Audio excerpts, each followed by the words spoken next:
Bonjour, encore un instant tuto qui va nous apprendre la pratique des modes de fusion alors. Pour résumer la vidéo précédente, résumons les 3 modes de fusion qui nous entourent. Il y a le normal, en gros c'est comme s'il n'y avait pas de mode de fusion. Et si nous aimerions rendre plus sombres les choses, nous avons vu le produit. Si nous voulons éclaircir, généralement on utilise écran. J'avoue qu'il m'arrive parfois d'utiliser éclaircir pour éclaircir et ajouter éclat. Comme vous pouvez le remarquer, ils sont assez complémentaires. On remarque qu'il y a bien la couche rouge, vert et bleu, c'est-à-dire 3 couleurs primaires additifs, qui supprimera bien sûr tout ce qui est sombre, et que ajouter éclat est composé du jaune, cyan et magenta. Donc on pourrait penser tout de suite à la soustractif, mais non, c'est l'additif, donc ça veut dire que c'est du rouge et du bleu et du vert et du rouge. Donc c'est pourquoi que ajouter éclat, généralement, il va falloir le baisser en opacité, pas trop qu'il abuse quoi. Et comme dans la vidéo précédente je vous ai montré aussi, il n'est pas uniquement question que de ces 2 éléments pour éclaircir ou pour assombrir, il y a aussi l'incrustation. Si jamais mon calque en incrustation est très lumineux, il va réagir un petit peu comme écran, et si jamais il est sombre, il va réagir un petit peu comme produit. C'est pourquoi j'aime bien aussi utiliser la lumière tamisée, qui est incrustation, mais on va dire avec un 50% de gris, si jamais on avait mis l'incrustation dans un dossier. Cette technique, je l'utilise déjà avec la lumière linéaire, pour recréer le Lumion Shade du logiciel Sai. Donc, comme vous pouvez voir, c'est un dossier que j'ai mis en lumière linéaire. À l'intérieur, il possède un calque normal, mis en 50%, et bien évidemment il est gris. Un gris neutre a une valeur de 50%. Et bien sûr, les dossiers, comme vous avez pu comprendre, peuvent être en mode de fusion. Donc c'est pourquoi il y a aussi le mode au travers, qui est très important, on va dire c'est le 9e que j'utilise très souvent, afin de faire passer les modes de fusion qu'il contient. Petite présentation toute bête, j'ai mon Wooka qui est en normal, je vais le mettre en écran. Comme vous pouvez le remarquer, il est devenu tout lumineux, et je vais le glisser dans un dossier. Et vous allez me dire, mais il est plus du tout lumineux là, qu'est-ce qui se passe? C'est parce que mon dossier est en normal. Je vais demander que mon dossier laisse traverser les modes de fusion, avec au travers. Et voilà, mon Wooka est devenu tout lumineux. Commençons par des exemples pour vous illustrer les applications de ces modes de fusion. Je vais vous présenter le produit. Généralement, on est mené à devoir récupérer quelques illustrations sur internet, comme par exemple des logos qu'on doit placer sur un document. Généralement, ils sont pas souvent transparents. Donc par exemple, là, j'ai récupéré le logo de Clip Studio Paint, et j'aurais bien voulu rendre le blanc transparent. Je sélectionne mes 3 éléments et je les mets en mode produit. Donc effectivement, avec un élément blanc, ça marche nickel. Gris, on voit que ça grisouille un peu, mais attention, si jamais il y aurait une texture par en dessous, c'est fini, c'est de la transparence. Donc c'est pourquoi il faut savoir aussi comment contrer cette chose. Donc si jamais il y avait de la texture en dessous, il n'y avait plus qu'à mettre du blanc, comme ça au moins c'est contrecarré. Mais bon, je te vois venir, tu vas me dire, ouais mais dans ta vidéo précédente, tu avais parlé qu'il y avait aussi la possibilité dans édition de supprimer le blanc. Alors là, je te arrête de tout de suite. Parce qu'une chose que je n'ai pas dit, c'est que lorsque tu fais édition, convertir la luminance en opacité, et ouais, ça te supprime même la couleur. Là donc tu te retrouves avec un truc un peu transparent, parce que là c'était du bleu, donc ça fait du gris transparent. Voyons le produit dans l'application des couleurs. Ma petite Zopiac manque un peu de rouge. Alors, pour ce faire, toujours avec ma technique de lumière linéaire, clic. Nous avons donc un dossier avec lumière linéaire, un petit calque grisé à une valeur de 50, mis en opacité 50, afin de calmer cette lumière linéaire. Et vous retrouvez toutes ces petites couleurs là. Pour ce faire, je vais dans calque, nouveau calque, remplir. Et ma petite astuce, c'est de mettre la petite tirette là, et la petite tirette en haut au centre. Je fais OK. Donc là, elle ressemble à pas grand chose. On va le mettre en produit, et là, je vais essayer de calmer ça à 25. Je vais supprimer tous les pixels apparents, donc avec le bouton supprimer. Je vais prendre mon petit Smudge and Paint et je vais lui appliquer des petites rougeurs. Alors les petites rougeurs sont généralement donc le petit nez, tous les éléments qui peuvent être bougés, on va dire. Là, tu vois, le menton, c'est très difficile de bouger, donc je vais peut-être pas en mettre. Là, les oreilles, ça peut bouger. Alors ça, les épaules, ça bouge. Hein, vous êtes d'accord avec moi? Ça bouge, les épaules. Les bras aussi, ça bolotte. Et qu'est-ce qui bolotte aussi? Bah c'est ça. Donc hop, et là tout d'un coup, là elle fait un petit peu palote, et là elle a un petit peu de rougeur. Donc là elle a un petit peu trop de rouge dans le blanc, on va essayer de calmer un peu la chose. J'aimerais bien maintenant vous montrer qu'il est possible de tout assombrir. Alors je vais aller tout en haut, je fais calque, nouveau calque, remplir, on va partir sur du violet. Alors un violet un peu sombre. Hein. Alors comme j'ai dit, j'ai voulu que ça soit tout en haut. Donc je glisse ce calque en haut, je le mets en masque de décrétage, et je vais le mettre en produit. Je suis toujours avec mon Smudge & Paint que je mets en couleur transparente, et je vais essayer de gommer donc toutes les parties où la lumière tapote. Bien évidemment, on va essayer de baisser un petit peu, un tant soit peu la chose. Généralement on prend des tons froids, allant du bleu au violet. Donc là c'était pour un élément, on va essayer de voir pour une scène. Alors, on va les placer. Il vient de tout. Il a tout bu. Ah non, mais j'y crois pas. Non, mais j'avais... Le verre était plein. Non, mais j'y crois pas. Bon, ça va, c'est de la noix de coco, c'est pas du pastis. Bon, pour cet exercice-là, ça va être assez rigolo. Donc, je vais prendre le fond. Pour le dupliquer, je reste appuyé, je vais sur la petite icône et je lâche. Je fais dupliquer. Et cet élément, je vais le mettre en produit. Je vais faire un clic CTRL sur la vignette pour obtenir une sélection sur les pixels opaques, mais je vais lui demander quand même de réduire la largeur de 50 pixels. Je fais OK, donc c'était dans la petite icône qui était juste en dessous, réduire la zone de sélectionner. Et dans zone de sélection, je vais aller dans masque rapide. Je vais ensuite dans filtre, flou gaussien. Et donc, ce qui est rouge étant ma sélection, je vais demander de flouter ma sélection et je fais OK. Je reviens dans zone de sélection et je décoche masque rapide. Cela me raffiche ma sélection et je vais devoir demander de supprimer ce qui est à l'intérieur de ma sélection. J'appuie sur supprimer ou sur la petite icône qui est là-haut, supprimer. Comme ça fait un petit encart, un petit peu comme dans le cinéma, vous savez. Nous allons garder ce petit Wooka pour faire des exemples du mode de fusion écran. Je vais dans calque, nouveau calque remplir, et je vais faire une petite pipette sur mon bleu là pour le récupérer. Alors pour ceux qui veulent essayer de le refaire facilement, mon bleu c'est simple, c'est la base du triangle, on met la petite tirette au centre, et au centre aussi du triangle, en HLS. Hop, voilà. Je fais OK. Je vais le mettre en masque de décrétage, et je vais le mettre en écran. Je vais vider tout de suite ce qu'il y a dedans, en cliquant sur le petit bouton supprimer, et je prends l'outil de dégradé, que je vais mettre en cercle. Je vais me placer derrière la tête du petit Wooka, comme ça le fait un petit peu ressortir. Je duplique ce calque en restant glissé-déposé, tac. Comme ça on peut voir qu'on peut superposer les effets. Je vais le redupliquer, mais cette fois-ci c'est pour effacer ce qu'il y a à l'intérieur. Et je vais aller au centre de l'image et je vais faire un énorme halo. Je prends l'outil de sélection rond et je vais simuler une table. Je fais supr et je désélectionne. On peut aussi ainsi faire au-dessus du Wooka la même chose. Mais pour ce faire, nous allons créer un nouveau calque. Remplir. Je vais mettre la tirette sur le rose et tout en haut au centre. Je fais OK. Je vais le mettre en mode écran. Et je vais effacer tout ce qu'il y a dedans. Je reste appuyé sur CTRL et je vais cliquer sur la petite vignette du dossier de fond. Comme ça je récupère les éléments visibles et avec mon outil de dégradé, voilà, je fais mon petit coin tout rose. Je vais le diminuer un petit peu parce que je le trouve un tantinément pétant. Alors généralement, comme d'habitude, pour ceux qui ont l'habitude de mes vidéos, je fais généralement 25, 50 ou 75. Je vais faire un nouveau calque de pixelisation.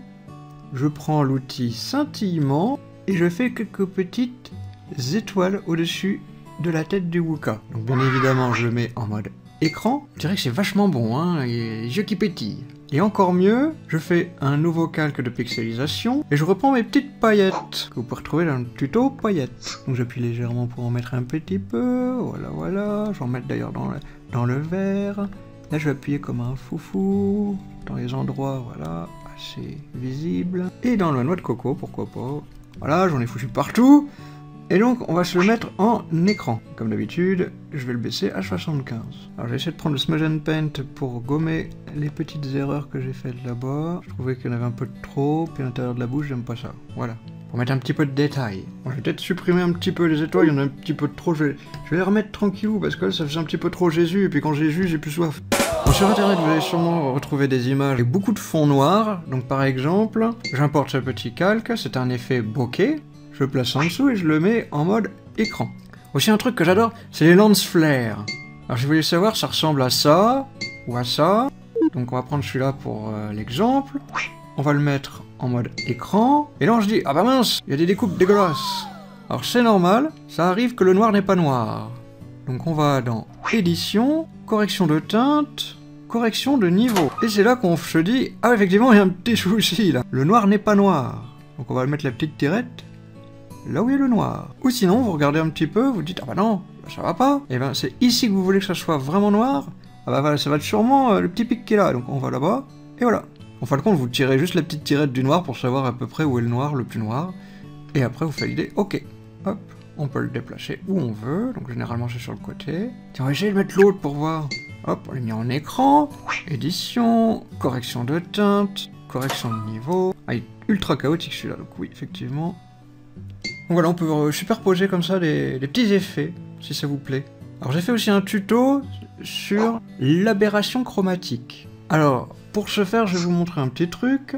On clique là-dessus et on fait dupliquer et fusionner calque visible. Donc là, je me suis fait avoir parce que j'ai gardé mon fond de papier activé. Je le masque et c'est là que je me dis, oh mon dieu, c'est un de ces bordels monstres. Alors c'est normal, je vais mettre le fond avec tous mes petits effets dans un groupe. Alors pour ce faire, je reste appuyé, je vais glisser tout ça dans un dossier, et mes effets avec les lens flares, je vais tous les sélectionner et je vais les mettre en masque de décrétage.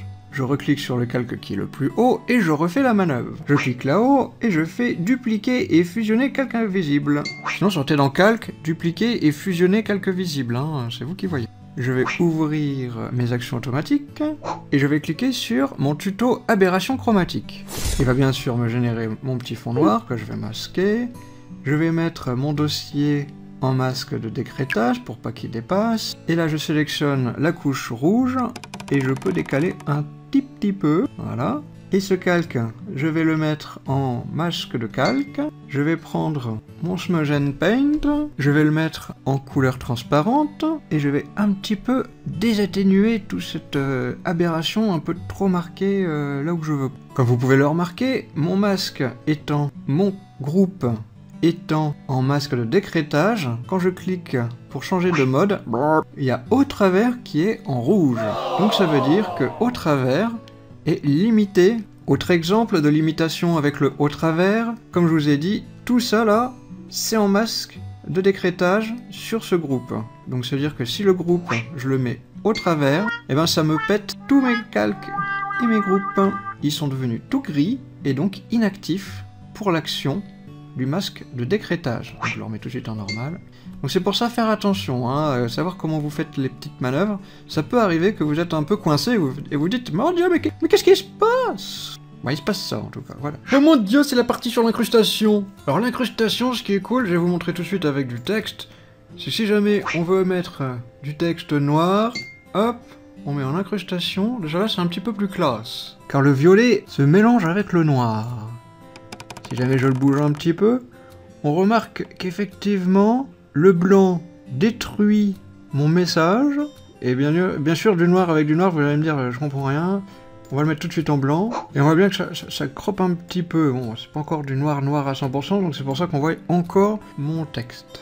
Alors, on va pas le laisser là parce que c'est indécent pour ce petit Wooka, allez hop, on va le mettre en haut, et on va créer un nouveau calque de pixelisation. Un truc que j'aime bien faire, c'est prendre mon Smudge and Paint, de faire une tache assez blanchâtre, et de le mettre en incrustation. Donc ça je vais le mettre entre le Wooka et le fond. Et donc là on remarque que l'incrustation est un petit peu comme l'écran si jamais on met du blanc pur. Bien évidemment si je le mets en écran, ça sera dégueulassement pas beau, hein. Mais c'était la duplication de la même couleur. Je vais essayer quand même pour vous le montrer. Tac, nouveau calque, remplir, on pipette le violet, on fait ok, on met en écran, je supprime pour vider le calque, et je vais le mettre ici.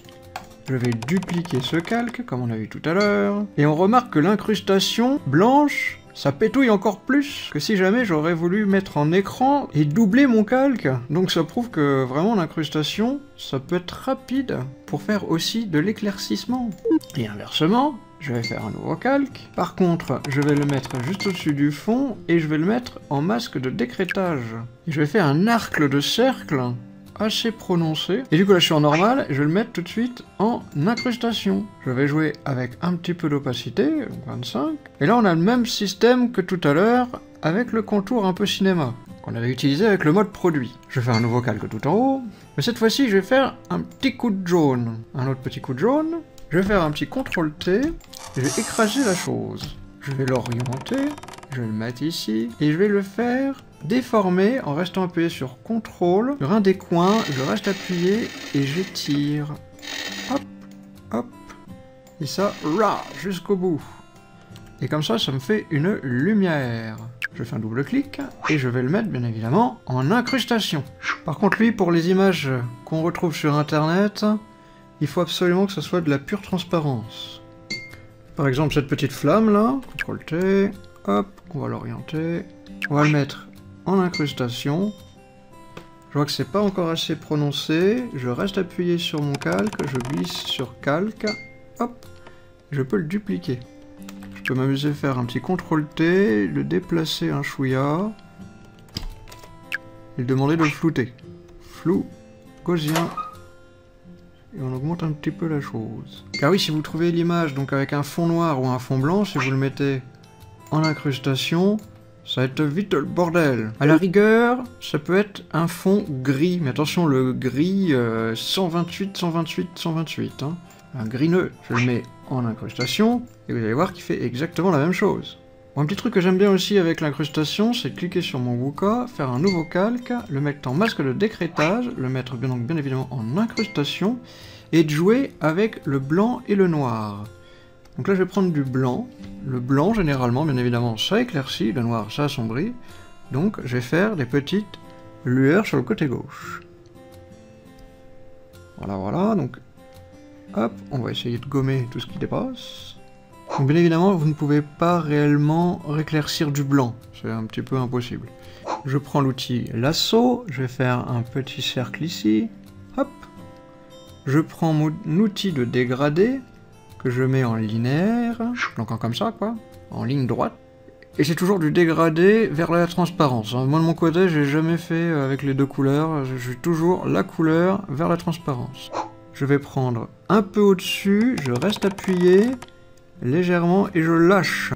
Ça, je peux avoir des petits effets de remplissage. Je vais le faire sur l'autre aussi. Et l'autre aussi. Et comme je vous l'ai dit, je peux le faire aussi avec du noir. Alors le noir, comme je vous l'ai dit, ça assombrit. Ce qui peut être parfait pour réactiver mes petites ombres que j'aurais pu zapper ou retravailler un petit peu pour que ça peut être sympatoche. Ouais, par exemple, l'ombre de la langue, ça peut être super rigolo, ça. Bon, j'ai supprimé un peu de blanc, donc je rajoute un peu de blanc. Et je prends mon Smudge and Paint pour rectifier toutes mes petites bavures, tout en créant un léger petit flou via mon déplacement. C'est d'ailleurs pourquoi ce calque, je le mets en calque de pixelisation, parce que je vais mettre du blanc et du noir dessus.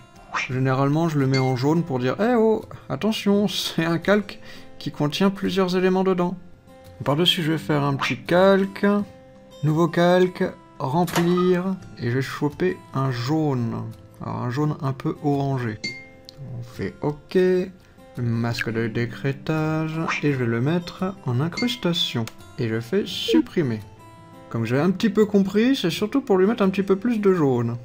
Et une fois encore, je prends le lasso et je vais sélectionner toutes les zones que j'aimerais que la luminosité de ce feu atteigne. Donc ici, là, le bidon, ça peut être pas mal. Un peu au-dessus du bidon, là. L'autre papate. La papate qui est là. Papate qui est là. Le dessous de l'œil, qui est un peu important, avec l'autre. Le contour de la bouche. Et bien évidemment, l'intérieur de la bouche. Je prends mon dégradé, mais cette fois en cercle, étant donné que c'est un calque remplir. Hop, ça va le remplir. Je désélectionne Et si j'ai envie, je peux aussi dupliquer. Et c'est là qu'on remarque qu'effectivement, quand on sature un peu trop, via des duplications, eh bien, on peut pas aller au-delà de la couleur. Donc là, on voit bien que c'est du rouge primaire, on va dire, et du vert primaire, donc dans le sens que c'est vraiment la couleur la plus rouge et la plus verte possible. Donc on peut jouer avec l'atténuation de ce calque. Et pour faire un petit mix de ce qu'on a vu ensemble, je vais faire une petite duplication de ce calque, et je vais le mettre en écran. Et je vais le mettre en opacité 50. Comme ça, il y a une double incrustation et un écran, pour te dire, ça pétouille. Un truc qui est très important aussi avec Clip Studio Paint, c'est les matériaux. Alors tu vas dans Fenêtre, Matériaux, et là j'ai Matériaux, Texture. Et dans les textures, je vais aller choper une texture assez sympatoche, là. On va la glisser dans les calques. Alors je vais la rétrécir un petit chouïa. Un petit clic droit dessus pour dire pixeliser. Alors je vais juste récupérer une petite sélection. Et je fais supprimer l'extérieur de la zone sélectionnée. Clic. Mais il me reste plus que ça. Je vais dupliquer la forme, masquer l'autre pour si jamais je dois la réutiliser. Un petit CTRL-T. Et je vais resizer un peu tout ça. Donc comme ça. Ok, c'est à peu près comme ça. Donc je vais en mettre bien droit. Je fais valider. Et je vais dans édition, transformation, transformation de maille. Dans les propriétés de l'outil, on voit que c'est 4 et 4. Alors attends, on va réduire un petit peu, on va faire 3 et 3. C'est peut-être pas mal ça, 3 et 3. Hop. Alors, attention, vu que le centre, il y a le petit croix qui superpose mon point, je vais le déplacer un petit peu ce truc là. Je déplace ceci, hop, en selon comme si je suivais la jambe du petit Wooka, comme si c'était de la 3D, tu vois. C'est du maillage low poly là, comme on peut dire. Je fais valider. Je crée un calque à mon masque. Je prends la couleur transparente de mon Smudge and Paint. Et j'applique directement, hop, hop, la petite chose. J'atténue un peu. Et je peux jouer avec l'incrustation. On peut jouer avec une petite transparence. Alors si jamais pour vous l'incrustation est un peu trop forte, vous pouvez jouer avec la lumière tamisée comme je vous avais dit. Et comme ça fait une légère petite texture. Un petit peu comme si je voulais prendre l'incrustation et le mettre à 50. Bon, moi je pense que vous êtes calé un petit peu en mode de fusion maintenant. J'espère que vous allez faire de jolies choses. Et bien sûr, si t'as pas compris des trucs, n'hésite pas à le mettre en commentaire ou aller sur le Wizard. Désabonne-toi dès à présent, retire le like si ça a déjà été fait. Par contre, rejoins le serveur Discord. C'est le serveur Wizard. Le lien est dans la description. Ah bon, il n'y a rien ici? Ah ouais.